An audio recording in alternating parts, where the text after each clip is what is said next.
안녕하십니까, 레필입니다. 11월 17일 두산중공업 보도록 하겠습니다. 먼저 증시 보겠습니다. 코스피 1.16%, 코스닥 0.4% 하락하면서 오늘 증시가 별로 좋진 않았습니다. 특히 이제 코스피 같은 경우는 기관 투자자가 8,700억을 매도를 하면서 최근에 이제 옵션 만기일 이후 외국인은 계속 매수를 해주고 있지만 또 기관은 빠져나가고 있습니다. 그래서 어떤 좀 반대로 되는 그런 움직임이 보이고 있고요. 코스닥 같은 경우는 어제는 이제 외국인이 좀 어제까지 계속 매수했지만 오늘 한 600억 정도 매도를 하면서 같이 좀 떨어졌네요. 그래서 오늘 뭐 전체적인 분위기는 좋지 않았지만 확실히 오늘도 특정 테마 위주로 좀 강하게 올라가는 모습이 보였고요. 특히 메타버스 관련 그 디지털 링크 관련 종목들 혹은 그 다음에 영상 미디어 쪽 그런 관련 종목들 있죠. 그런 종목들과 그 다음에 메타버스를 이제 상용화시키기 위해서 필요한 이제 디스플레이 쪽, 네, OLED 쪽이 좀 강세를 많이 보였습니다. 그래서 그렇게 종목 강세 위주로 지금 진행이 되고 있고요. 여전히 대형주 위주로의 그런 상승은 좀 약하게 진행이 되고 있습니다. 그래서 코스피 지수가 결국에는 또 고점을 높이지 못하고 또 이렇게 점점 고점이 낮아지는 추세를 또 이어가죠. 그래서 21선까지 회복을 좀 했습니다만 또 이 추세선을 이기지 못하고 음봉이 좀 나왔습니다. 그래서 이번 주를 어떻게 마무리할지 모르겠지만 이 상태에서 다시 한번 추가적인 더 하락이 있다면 이렇게 계속 꾸준히 좀 증시를 눌러버리는 방향으로 좀 진행이 될 수도 있거든요. 그래서 좀 기관과 외국인 투자자가 좀 번갈아 가면서 증시를 좀 매도를 하다 보니까 이런 식으로 좀 힘이 제대로 못 들어오는 것 같습니다. 그래서 외국인 같은 경우는 좀 5일 연속 매수를 했지만 뭔가 공격적으로 매수를 하진 않았고요. 그냥 기간 매물이 나오는 대로 그냥 주가가 대형주 위주로 좀 다시 하락을 좀 한 것 같습니다. 그래서 좀 더 시간을 두고 지켜볼 수밖에 없는 상황이고요. 코스닥도 마찬가지입니다. 자, 코스닥도 어느 정도 올라오다가 지금 음봉이 나왔고요. 사실 고점 자체가 어느 정도 이제 전체적으로 낮아지는 그런 분위기가 이어지고 있습니다. 여기서 뭐 좀 오랫동안 이어가다가 이제 박스권을 뚫고 좋은 분위기로 나가는데요. 뭐 아직까지는 지금 추세상으로 봤을 때는 괜찮습니다. 아직까지는. 근데 여기서 만약에 또 이렇게 쭉 떨어지는 방향으로 진행이 된다면 썩 좋은 방향은 아닙니다. 그래서 코스닥도 지금 좀 널뛰기 하듯이 너무 지수가 크게 움직이다 보니까 좀 약하게 움직이는 경향이 있고요. 그래서 좀 정신없이 진행이 되고 있습니다. 자, 그래도 뭔가 중소형 기술주 중에 이제 좀 메타버스나 OLED 기술주들이 좀 많이 포함이 되어 있기 때문에 코스닥 지수가 또 코스피보다는 지금 잘 올라가는 것 같고요. 확실히 그 테마 위주로 올라가다 보니까 지금은 코스닥 장이 이어지고 있습니다. 그래서 월봉도 양봉으로 진행이 되고 있고요. 자, 그래서 외국인 투자자가 뭐 연일 매수를 하다가 하루 정도 매도를 좀 했는데 이번 주는 어떻게 마무리할지. 기관 투자자는 매수를 했지만 그 대부분이 이제 금융 투자였고요. 뭐 큰 의미는 없는 것 같습니다. 그래서 이 정도로 확인을 좀 하고 지금 지수 선물 같은 경우도 뭐 최근에는 큰 변화가 없습니다. 어떤 지수가 뭐 크게 계속 올라가거나 크게 내려가거나 뭐 그런 식으로 되지 않고요. 움직여봤자 이제 1% 내외로 움직이면서 계속해서 뭐 자리가 변화가 없습니다. 그래서 한번 이제 좋은 소식이 나오든지 나쁜 소식이 나오든지 하면 좀 크게 움직일 수 있는 그런 시장이 만들어지고 있는데요. 지금은 솔직히 얘기를 드려서 좋은 소식은 별로 없습니다. 그냥 기술에 대한 기대감으로 테마 위주로 좀 상승을 하고 있지만 사실 금리 인상과 테이퍼링을 앞둔 그런 시기이기 때문에 그리고 물가 인상에 대해서 부담감을 느끼고 있는 시기이기 때문에 이런 유동성 장세에 대해서 좋은 분위기가 형성되기는 사실 쉽지는 않을 겁니다. 그래서 좀 더 보수적으로 지켜보면서 기다려 보겠습니다. 장이 일단은 버티기 식으로 가고 있는데요. 이대로 V자로 고점을 돌파를 하진 않을 거라고 저는 생각을 좀 합니다. 그 다음은 미국 10년물 국채금리고요. 국채금리가 또 야금야금 올라가고 있습니다. 그래서 1.63%로 상승을 좀 했고요. 자, 여기서 고점을 좀 넘어가면서 이제는 이 1.7%까지도 넘어간다면 다시 한번 이전에 올라가던 그 추세를 이어가면서 또 금리 인상에 대한 압박이 시작될 수도 있습니다. 그래서 조금 아슬아슬한 이 수익률이 나오고 있고요. 여기도 조금 주시를 하면서 지켜보도록 하겠습니다. 그래서 시장이 지금 뭔가 잘 버티는 듯 하면서도 아직까지는 좀 불안한 모습이 확실히 좀 보이고 있고요. 뭐 환율 같은 경우는 네, 1180원 정도에서 뭐 그대로 유지를 좀 하고 있습니다. 그래서 아직까지는 어떤 방향으로 확실히 가겠다라고 얘기를 드리기가 어렵고요. 지금 그냥 이 정도라고 생각하시면 됩니다. 하락을 몇 달 하다가 이제는 좀 버티기 식으로 중간층에서 좀 주가가 횡보를 한다. 뭐 그렇게 보시면 될 것 같고요.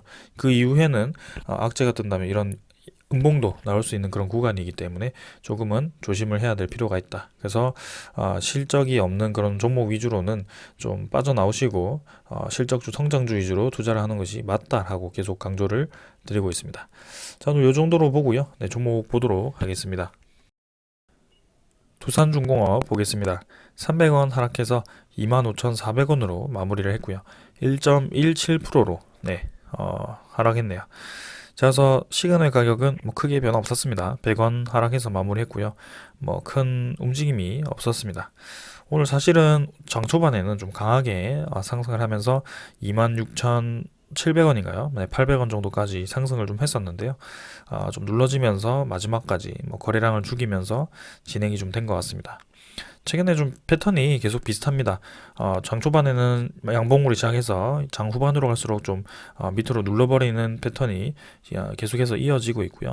그 다음 장 막판에 이렇게 매물을 늘리면서 매수에 받쳐주는 그런 패턴도 계속해서 좀 보이고 있는 것 같습니다.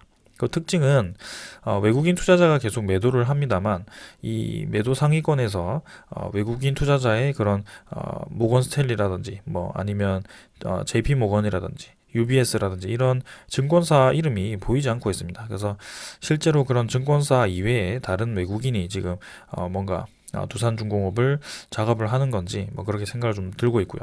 그래서 한국증권이 사실 계속해서 이 두산중공업의 눈에 보입니다. 네. 그는 이제 두산중공업을 1년 이상 네, 리뷰를 좀 진행을 하고 있는데요. 최근에 들어서는 이 한국증권, 그 다음에 1년 전에도 사실 한국증권이 이 두산중공업을 쥐락펴락했던 것 같습니다. 그래서 특히 이 한국증권이 매도 상위에 있으면 두산중공업이 약한 모습을 많이 보였고요. 매수 상위에 있으면 좀 강한 모습을 많이 보였습니다. 그래서 이 증권 창구를 통해서 어떤 세력이 지금 움직이는 것 같고요. 네, 그런 모습이 보입니다. 하지만 우리는 뭐 이런저런 거 다 신경 쓸 필요가 없습니다. 너무 머리가 복잡해지잖아요. 네, 그죠? 그래서 저런 거 신경 쓰면서 뭐 하루하루 주가를 막 몰입을 해버리면 이게 이제 나도 모르게 트레이딩이 되어버립니다. 네, 그래서 그런 방향은 두산중공업과는 전혀 맞지가 않고요. 이렇게 천천히 움직이는 종목에 대해서는 천천히 대응하고 안정적으로 그리고 좀 여유롭게 대응하는 것이 맞습니다. 그래서 결국에는 지금 주가 평균을 보게 되면 네, 21선이 우상향을 계속하고 있는 상황이고요. 61선도 들었고 네, 그 모든 이평선들이 지금 정별되고 있는 상황입니다. 네, 61선이 이제 121선까지는 아직 돌파는 못했지만 이제 좀 있으면 정별이 되는 그런 자리가 나오게 되는 것이죠. 그래서 전혀 지금 걱정할 필요가 없다라는 겁니다. 그래서 이런 네, 요 며칠만 자꾸 주목을 하게 된다면 네, 왜 이렇게 안 올라가지? 왜 이렇게 자꾸 주가가 올라가려면 누가 눌리지? 네, 두산중공업이 혹여나 네, 폭락을 하려고 아니면 이제 뭐 앞으로 수주에 대해서 뭔가 불확실성이 있는 것인가? 막 그렇게 혼자 막 상상하게 됩니다. 그죠? 그래서 여기서 막 손절을 해야 되는지 말아야 되는지 막 고민을 되게 많이 하실 거예요. 근데 뭐 제 방송을 매일매일 뭐 아니면 가끔씩 보시는 분들이라도 보시면은 결국에는 저점을 찍을 대로 찍고 다시 올라오는 모습을 제가 여러 번 보여드렸습니다. 네. 그래서 이런 과정들을 계속 겪어왔고 그리고 이런 이 두산중공업뿐만이 아니고 다른 종목들에 대해서도 결국에는 하락 이후에는 상승이 있고 상승 이후에는 하락이 있다라고 계속 말씀을 드리고 있습니다. 그래서 뭐 하루하루 트레이딩으로 하면 뭐 잘하는 분들은 잘 하시겠죠. 근데 마음이 급해지고요. 그것도 이제 철저하게 훈련이 되어야지 잘 됩니다. 한번 삐끗하게 되면 이제 자기 기준, 근본 자체가 흔들릴 수도 있기 때문에 그런 거는 좀 조심을 해야 되고요. 이 트레이딩보다는 계속해서 가치 투자를 좀 주목을 하고 말씀드리고 있습니다. 그래서 처음부터 트레이딩을 길들이시면 너무 힘들게 매매를 할 수 있기 때문에 특히나 지금과 같은 장에서는 뭔가 아래로 움직임도 크게 없는 상황에서 테마주 위주로만 크게 움직이고 있죠. 그래서 그런 종목에 또 잘못 들어가시면 계속해서 올라가는 종목 반대로 투자를 하셔서 떨어질 수도 있습니다. 그래서 지금 그냥 이런 종목들, 두산중공업이 이렇게 퐁당퐁당 하다가 이런 지점까지 왔을 때 조금씩 매수를 하시거나 아니면 지금 제가 또 설명을 드렸잖아요. 지금 이제 25,100원 정도가 좀 주요 지지선 라인으로 지지가 되고 있는데 혹여나 지금 아래로 돌파를 할 수도 있다. 왜냐하면 공매도 잔고가 좀 많이 쌓였고요. 오늘도 나중에 말씀드리겠지만 공매도 거래가 좀 많았습니다. 그래서 이 계속해서 지속적으로 외국인 투자자 위주로 지금 두산중공업을 좀 주가를 눌리고 있는데요, 진짜. 그래서 꼬리가 지금 4번 정도 나왔습니다. 그래서 일정 주가 이상으로는 계속해서 눌리는 패턴이 이어지고 있고요. 이렇기 때문에 한번 이렇게 음봉이 길게 나올 수도 있습니다. 네, 이렇게 나올 수도 있어요. 결국에는 이렇게 수렴을 했을 때, 주가 수렴을 했을 때 둘 중에 하나입니다. 네, 위로 한번 크게 올라가거나 아래로 크게 한번 내리거나. 근데 지금 분위기상으로는 사실 위로 크게 가는 것이 맞습니다. 네, 원전에 대한 소식이라든지 그런 두산건설 이제 매각되죠. 그래서 매각에 대한 그 소식으로 3조 자구안 이제 완성되었고요. 재무 개선이 진행되는 상황이기 때문에 올라가는 것이 맞지만 그 한편으로는 공매도 잔고에 대한 그런 우려감 때문에 한 번은 이런 식으로 털고 갈 수도 있다. 그래서 이전에도 그런 케이스가 한번 있었기 때문에 말씀을 드리는 거고요. 지금 요때도 사실 계속해서 주가를 좀 벽을 치고 눌리는 그런 느낌이 들었었습니다. 그래서 일정 구간 반등을 시켰어요. 요때도. 그래서 그때 이후에 한 8% 정도를 하루에 갑자기 급락을 시킨 적이 있습니다. 네. 그 이후에 뭐 쌍바닥 만들고 이제 크게 본격적인 상승이 나왔었죠. 그래서 이제는 저는 좀 출발하기 전이다. 이제 거의 다 왔다라고 생각을 하고 있고요.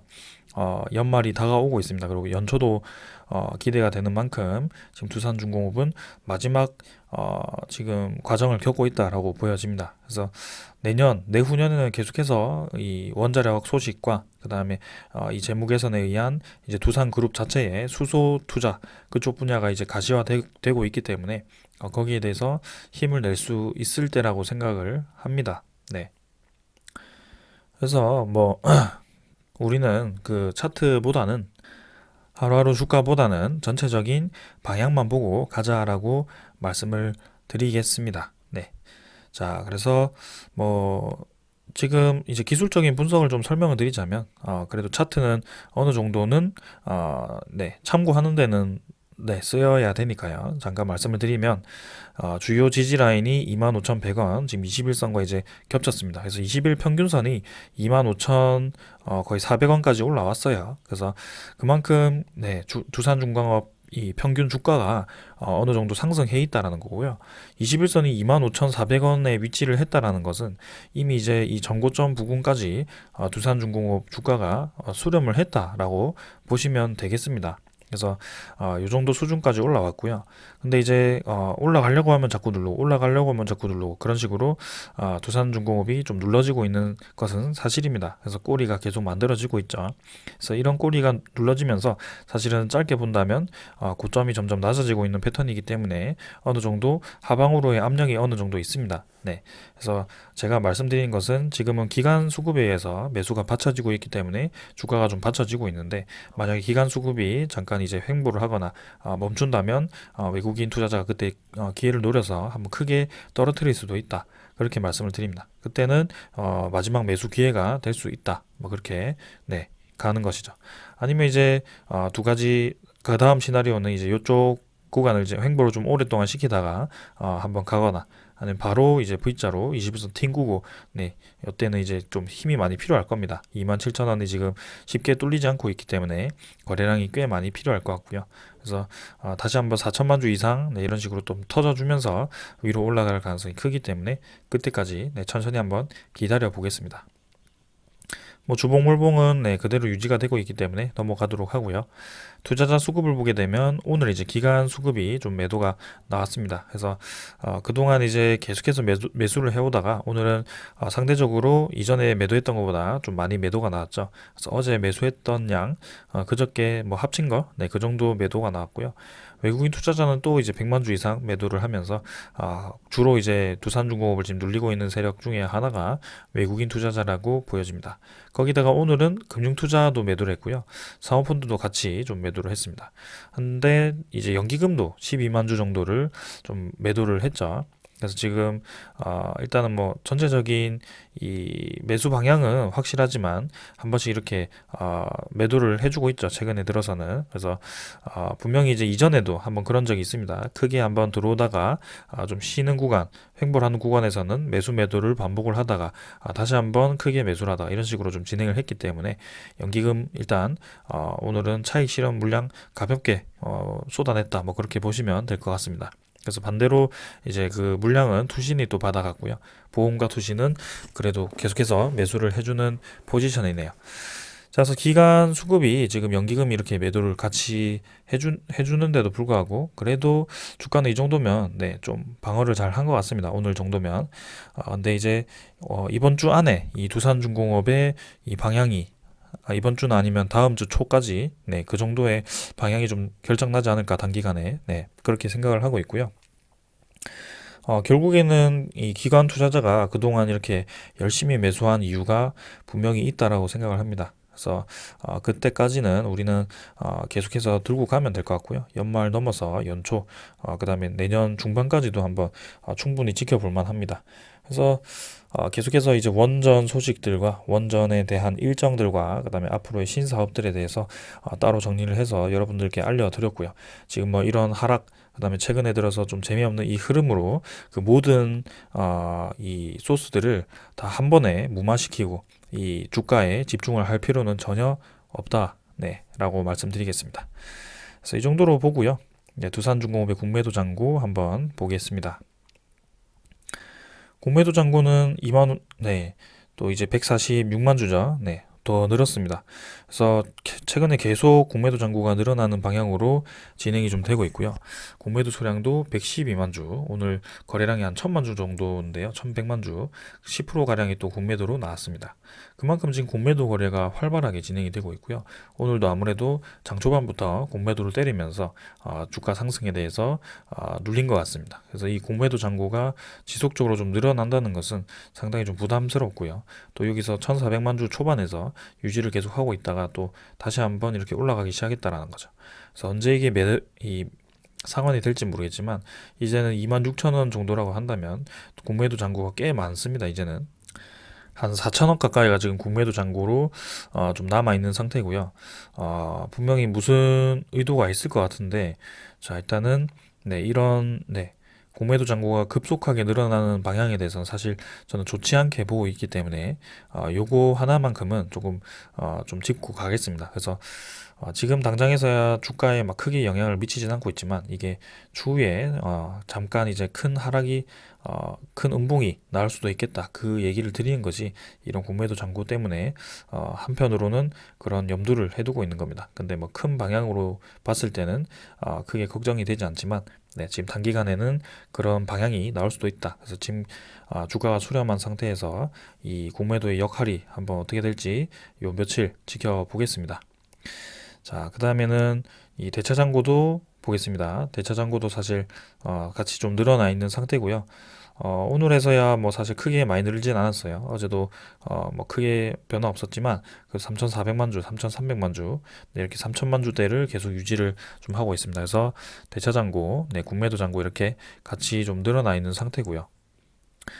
뭔가 항상 보면, 네, 유상증자를 하거나 아니면 뭐 두산 인프라코어를 인적 분할을 하거나 이때도 대차 잔고와 공매도 잔고가 대량으로 늘어났던 적이 있고요. 그 다음에 제가 작년에도 한번 설명드린 적이 있는데 이 연말쯤에 두산중공업의 대차 잔고가 한번 크게 늘어났던 적도 있습니다. 네, 그런 대차 거래를 좀 활발하게 진행을 하는 종목 중에 하나인 것 같고요. 그래서 이게 대차 잔고가 많이 늘어난다고 해서 사실 주가에 엄청나게 좋지 않다라고 말씀드리기는 좀 어려운 거지. 원래는 이제 두산중공업이 그런 케이스가 많았었기 때문에요. 그래서 좀 신중하게 네, 말씀드리겠습니다. 그래서 일단은 지금은 늘어가는 방향은 맞다. 네, 그렇게 말씀을 드리고 네, 지켜보겠습니다. 그 다음에는 외국인 추정 100만 주, 그 다음에 당일은 99만 7천 주, 뭐 거의 비슷하고요. 어제 매수량 다 뱉고 추가 매도해서 7.8%, 그래서 지분이 계속 낮아지고 있습니다. 그래서 6%대로 저번에도 한번 떨어졌고 그 이후에 신주 상장이 되면서 다시 지분을 회복하는 그런 과정도 있었는데요. 지금도 이게 네, 어떤 건가요? 네, 뭔가 네, 새로운 소식이 들려올 것인가? 두산건설에 대한 매각과 뭐 관련이 있는 것인지 일단은 네, 자회사를 두산건설이 자회사 지분이기 때문에 100%에서 뭐 좀 판다라고 해서 뭐 주식이 인적 분할이 되고 그러진 않을 텐데요. 일단은 거기에 대해서도 좀 지켜보겠습니다. 그래서 그런 것을 이용을 하려고 이렇게 의도적으로 계속해서 지분을 정리하고 공매도로 늘려가는 것인지 뭐 좀 여러 가지 생각이 드네요. 자, 그래서 지금 보게 되면 네, 두산건설에 대한 소식이 오늘도 나왔습니다. 그래서 뭐 증권사 아니 기사마다 자꾸 다른 얘기가 나와가지고 좀 헷갈렸었는데 어제는 또 다 판다라고 했다가 오늘은 또 이렇게 부분 매각이 얘기가 나왔습니다. 그래서 맨 처음에 제가 말씀드린 게 이제 부분 매각이었죠. 그래서 2,500억에 매각을 하는데 그게 지분 100%가 아니고 지분을 이제 53%를 큐캐피탈 컨소시엄에 매각하는 내용을 이제 거의 결정을 했다라고 합니다. 그래서 실제 계약은 19일에 이사회를 열어서 이렇게 지분을 매각하는 내용을 이제 의결을 하고 최종 계약서에 사인하는 것으로 이제 뭐 얘기가 좀 나온 것으로 보입니다. 근데 사실 회사 입장에서는 공식적으로 얘기가 나온 것은 아니고요. 아직 공시는 나오진 않았습니다. 그 19일쯤에 공식적인 얘기가 나올 것 같고요.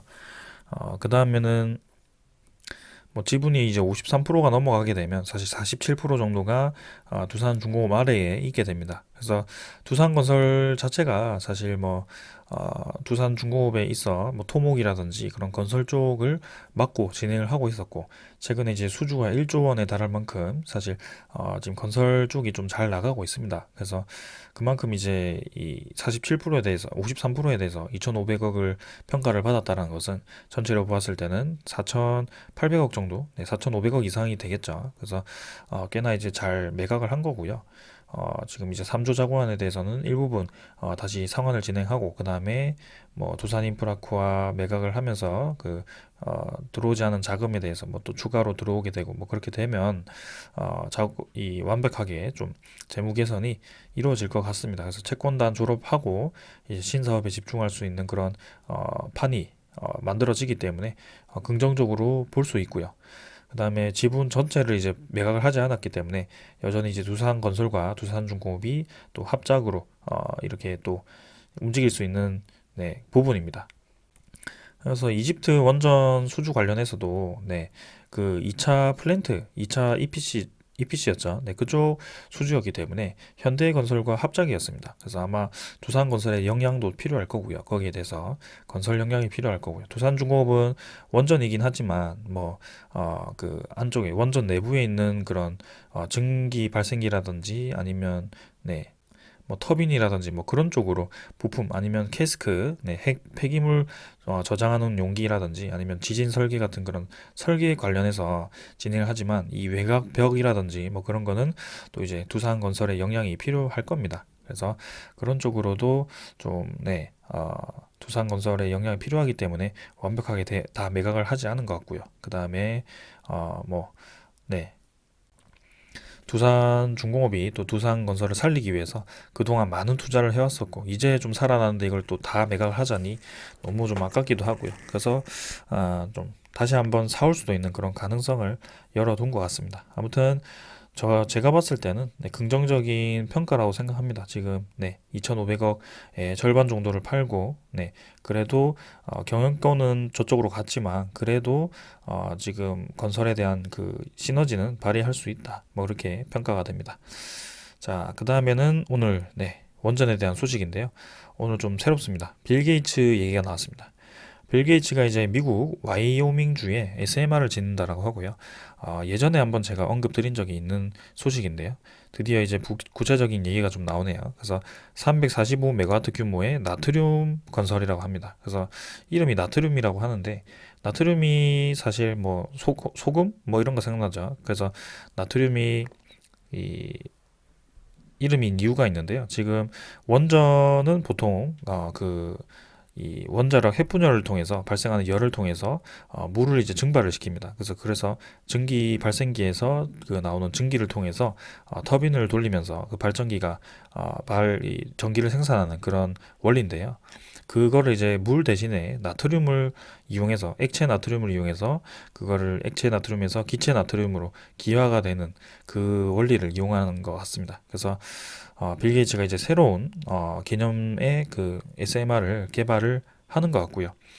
어, 그 빌 게이츠가 이제 원전 기업을 세웠죠. 그래서 테라파워라고 하는 그 기업과 와이오밍주의 소도시에 345메가와트 규모의 신형 원전 나트륨을 짓는다라고 이렇게 얘기를 하죠. 그래서 SMR 계획이 이제 구체화되어서 2024년인가요? 네, 그래서 나트륨이 건설이 시작됩니다. 자, 이게 무엇을 시사하느냐면 사실 뭐 직접적인 두산중공업과 관련이 없지만 이 네, 돈 많은 이 부의 대표적인 케이스죠. 빌 게이츠가 지금 세계 몇인가요? 돈이 엄청나게 많을 텐데요. 그런 이 빌 게이츠 재단도 있을 만큼 엄청난 영향력을 행사하는 사람이 지금 직접 원전을 개발을 하려고 기업에 투자를 하고 이렇게 대표적으로 나서고 있습니다. 신형 원전을 위해서요. 그래서 이게 시사하는 것만으로도 이 사업 자체, SMR과 원전 자체에 큰 돈이 몰릴 가능성이 크고, 지금 전 세계 정부도 마찬가지로 전 세계적으로 환경 에너지를 추구를 하고 있지만, 이제는 안정성까지 필요하고, 국가적으로 에너지 경쟁이 일어나고 있기 때문에 지금 당장에서야 무리하게 그 풍력 발전이라든지 태양광 발전을 늘릴 수 없는 사정입니다. 그래서 지금 이렇게 원전으로 다시 돌아가고 있는 상황이고요. 그래서 분명히 큰 돈이 지금 들어올 것 같습니다. 원전 관련 테마로요. 그래서 그동안 기술을 잘 쌓아왔고 납품 이력이 많은 두산중공업은 저는 분명히 큰 좋은 소식, 좋은 결과가 있을 거라고 생각합니다. 지금 뭐 이 정도는 가뿐하고요. 하나는 이제 한전 기술이 조금 두산중공업보다 너무 많이 올랐습니다. 조금은 같이 갔으면 좋겠지만 한전 기술은 뭐 1차 파동 이후에 그 2차 파동이 이미 먼저 시작된 것 같고요. 여기에 대해서 뭐 다른 원전 기업들도 곧 좀 따라갈 거라고 저는 생각을 합니다. 그래서 일진파워, 한전 KPS, 우진 뭐 이런 거. 그래서 지금 한전 기술만 좀 많이 올랐지만 사실 일진파워도 많이 올랐네요. 그래서 상대적으로 이제 두산중공업이 좀 조금은 하긴 하죠. 우진이랑. 그래서 이런 기업들이 추가적으로 더 움직일 날이 올 거라고 생각합니다. 그 다음에는 뭐 이번에 뭐 신주 인수권 변경 상장이 또 진행이 되는데요. 사실 뭐 이거 보시면 상장 주식이 뭐 15주, 97주 뭐 해가지고 3,600주, 8,000주 해가지고 합쳐가지고 거의 뭐 몇만 주인가요? 몇만 주밖에 상장이 안 되는 것 같은데요.